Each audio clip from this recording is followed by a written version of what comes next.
I have a huge idea to start my own clothing line. Where do I start? I don't know. What do I do? Can you sew? No. Anytime people have a big idea, I think it's important for them to lay out on the table why. Like, why are you doing this? Starting a company is so hard. It's one of the hardest things you can do in your career. I always say, don't be an entrepreneur unless you can't not do it. Like you do it if there's nothing else that sounds good to you, and if there's nothing else that you can make money from.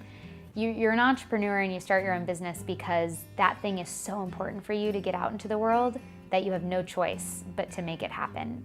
So if the answer isn't that, then find ways maybe to do that as a hobby. I think people always try and make their hobbies into something that can pay their bills, and that's partially because we've been told follow your passion our whole lives, which is garbage advice, by the way. It's just incomplete advice. It's like, follow your passion. To where? Well, what do I do with it once I find it? Like, most passions are not monetizable, right? Like, and when you take a passion, I always say don't pimp out your passion, because then when you do that, when you like make it a business, suddenly you don't have a hobby anymore. And let me tell you, when you're really struggling in your business and you're exhausted, you need a hobby more than anything. And suddenly that's gone. That's your business now. So all that is to say, be really sure that this is the thing you really want to do. And then of course from there, you need to make sure anybody wants what it is that you have to sell. Because again, you can think that what you have created is super important and valuable, but if you haven't asked anybody if they actually want that thing and made sure that there's a market for it, it doesn't matter.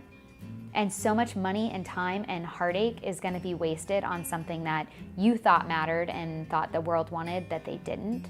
That I think testing things out and getting feedback from people, not just your mom, not just your best friend, like people that don't know you and don't owe you anything, running little focus groups of people is so important, because you might just find like, okay, I thought I wanted to start a fashion line, but maybe I want to do personal styling for a bit, which is a way less, lower barrier to entry than starting a whole fashion line, right? And something that people forget too is you don't have to go all in right away. You shouldn't.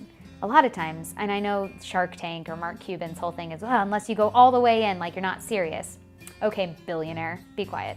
I think there's a lot of power and a lot of maturity in baby stepping into something. And that goes for if you want to switch careers, if you want to move cities, whatever. Baby step it first, like dip a toe, feel it out, make sure that the feelings you're getting from doing it are feelings you want to have all the time, and that the effort it's going to take to do it is absolutely worth it. Ask opinions, try it out. You can do it on the side at first. You should do it on the side at first. And then when you get to that point where you're like, yes, okay, Bailey, this is the thing, shut up, I want to do it, go all in, great. But just make sure that you're doing it for the right reasons. Thank you for watching A Wise Way. Subscribe to stay updated, share to pass the knowledge, or view our other videos on the left.